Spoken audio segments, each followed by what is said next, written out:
नमस्ते दोस्तों, स्वागत है आपका हमारे चैनल में।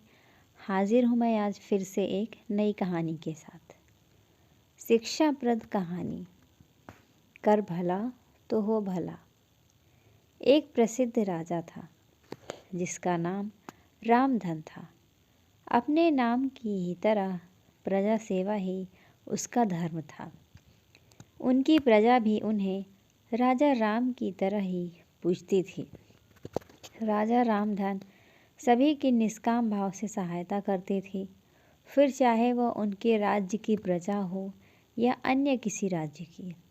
उनकी ख्याति सर्वत्र थी।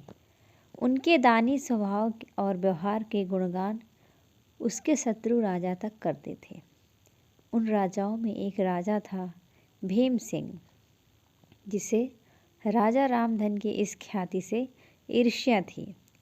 उस ईर्ष्या के कारण उसने राजा रामधन को हराने की एक रणनीति बनाई और कुछ समय बाद रामधन के राज्य पर हमला कर दिया। भीम सिंह ने छल से युद्ध जीत लिया और रामधन को जंगल में जाना पड़ा। इतना होने पर भी रामधन की लोकप्रियता में कोई कमी नहीं थी। हर जगह उन्हीं की बातें चलती थी, जिससे भीम सिंह को चैन न था। उसने राजा रामधन को मृत्यु दंड देने का फैसला किया। उसने ऐलान किया कि जो राजा रामधन को पकड़कर उसके सामने लाएगा, वो उसे 100 सोने की दिनार देगा। दूसरी तरफ राजा रामधन जंगलों में भटक रहे थे। तब उन्हें एक राहगीर मिला और उसने कहा, भाई, तुम इसी जगह के लगते हो, क्या मुझे राजा रामधन के राज्य की तरफ का रास्ता बता सकते हो? राजा रामधन ने पूछा, तुम्हें क्या काम है राजा से? तब राहगीर ने कहा, मेरे बेटे की तबीयत ठीक नहीं है, उसके इलाज में सारा धन चला गया है। सुना है राजा रामधन सभी की मदद करते हैं, सोचा उन्हीं के पास जाकर याचना करूं। यह सुनकर राजा रामधन राहगीर को अपने साथ लेकर भीम सिंह के पास पहुँचे। उन्हें देख दरबार में सभी अचंभित थे।